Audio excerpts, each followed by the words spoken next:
मुसलमान सियासत का वो यतीम बच्चा है जिसको इलेक्शन के वक्त गोद लिया जाता है और इलेक्शन ख़त्म होने के बाद यही इसको यतीम खाना में छोड़ दिया जाए। मंजिल मिले ना मिले ये बात की बात है, हम कोशिश भी ना करें ये गलत बात है। नाज़रीन, आज बात करेंगे सियासत के बारे में। इलेक्शन का मौका, लोग वोटिंग करे तो करे किसे करे, कोशिश करना और अल्लाह से दुआएं करना, ये तीन चीज़ें हैं। वोटिंग करना हमारा एक दीनी फरीज़ा है। अल्लाह तबारक व तआला ने इसका हुकूक हमें दिया है, हक दिया है, ये एक असबाब है। वोट भी करना है, अच्छी इक़्तिदार की कुर्सी में बैठने के लिए, हुकूमत के लिए दुआएं मिले ना मिले ये बात की बात है, हम कोशिश भी ना करें ये गलत बात है। नाज़रीन, आज बात करेंगे सियासत के बारे में। इलेक्शन का मौका भी है और इलेक्शन का भी सीज़न है। हर जगहों पर इलेक्शन के बारे में, रोड के किनारे पर या रोडों में या चाय के होटलों में, हर जगह यही है कि अब के बाद इसकी सरकार, यानी माहौल बिल्कुल गर्म है। मैं इसके मुतालिक कुछ बातें करूँगा। लोग वोटिंग करें तो करें किसे करें। लोग तो ये भी कह रहे हैं कि वोटिंग किसको भी करो मगर उन्हीं को जाकर पहुंचता है। वोटिंग करना, कोशिश करना और अल्लाह से दुआएं करना, ये तीन चीज़ें हैं। वोटिंग करना हमारा एक दीनी फरीज़ा है। अल्लाह तबारक व तआला ने इसका हुकूक हमें दिया है, हक दिया है, ये एक असबाब है।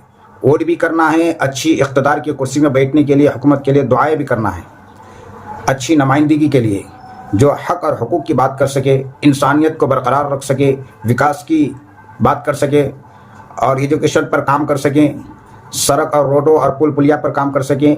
ऐसी नुमाइंदों को हमें चुनना है और इन तमाम चीज़ों से बढ़कर इंसानियत को बरकरार रख सकें। तो ऐसे नुमाइंदगी को चुनकर हमें लोकसभा तक भेजना है, दिल्ली तक भेजना है। वोटिंग करने के लिए अवाम और ख़ास की यही जिम्मेदारी है कि हर शख्स ये सोचें कि अल्लाह का हुक्म है और एक हमारा दीनी फरीज़ा है। वोटिंग एक शहादत भी है और एक गवाह भी है। कल क़यामत के दिन इसके बारे में पूछ होगा। अगर हम गलत इंसान के लिए, गलत नुमाइंदगी के लिए अपने वोटिंग को इस्तेमाल किया, 1500 की लालच में आकर रिश्वत लेकर वोट डाला और वो आने वाले 5 साल के लिए गलत साबित हुआ, तो इसके लिए सिर्फ़ और सिर्फ वो नुमाइंदगी करने वाला शख्स ही ज़िम्मेदार नहीं बल्कि पूरे वोटिंग करने वाले शख्स ज़िम्मेदार इसका होगा। इसलिए हमारी ज़िम्मेदारी और हमारा दीनी फरीज़ा ये है कि हम जिस नुमाइंदगों को चुनें और जिस नुमाइंदगी के लिए हम अपने वोटिंग को करें, एक एक वोटिंग हमारे कीमती हैं, ये हमारा दीनी फरीज़ा है। इसको हम 1500 की लालच में और रिश्वत लेकर ना बेचें इसको, बल्कि अवाम और ख़ास की ज़िम्मेदारी ये है कि जिस नुमाइंदगी को हम चुनें, जिस सियासत पार्टी को हम वोटिंग करें, तो देखें कि ये आने वाले 5 साल के लिए हमारे लिए सही साबित हो सकता है, नहीं सकता है, ये हमारे लिए सही नुमाइंदगी कर सकते हैं या नहीं कर सकते हैं, ये हमारे लिए हक और हुकूक की बात कर सकते हैं या नहीं कर सकते हैं, ये हमारे लिए इंसानियत को बरकरार रख सकते हैं या नहीं सकते हैं। ऐसे नुमाइंदगी को हमें वोटिंग करना चाहिए, ईमानदार नुमाइंदगी के लिए, जो कल क़यामत के दिन अल्लाह तबारक व तआला हमसे ताकि ना पूछे। अगर ऐसे शख्स के बारे में आप वोटिंग करेंगे जिसके बारे में कल क़यामत के दिन पूछो, तो ऐसे शख्स के बारे में आप भूल जाइए। ऐसे शख्स को पैसे की लालच में आकर वोटिंग हरगिज़ ना करें। आने वाले 5 साल का तकदीर और किस्मत हर एक वोट करने वाले के हाथ में है। वो चाहे तो आने वाले 5 साल के लिए अच्छी नुमाइंदगी करने के लिए अपने नुमाइंदगी को दिल्ली तक भेज सकता है। इसलिए हम अपने वोटिंग का सही इस्तेमाल करें।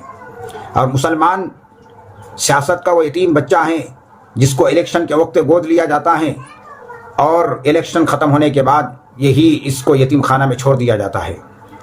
आप हरगिज़ ऐसा मत कीजिए, अपने वोट को मत बेचिए, अपने वोट को चंद पैसे के बदौलत उसको फ़रोख्त मत कीजिए, बल्कि नुमाइंदगी अगर हमें चुनना है तो ऐसे शख्स को चुनिए जो हमारे सही हक और हुकूक की बात कर सके, हमारे इंसानियत को बरकरार रख सके, विकास कर सके, एजुकेशन पर बात कर सके, स्कूल है तो अच्छे टीचर का इंतज़ाम कर सके। ऐसे शख्स को हम नुमाइंदगी बनाएं, ऐसे शख्स के हक़ में हम वोटिंग करें।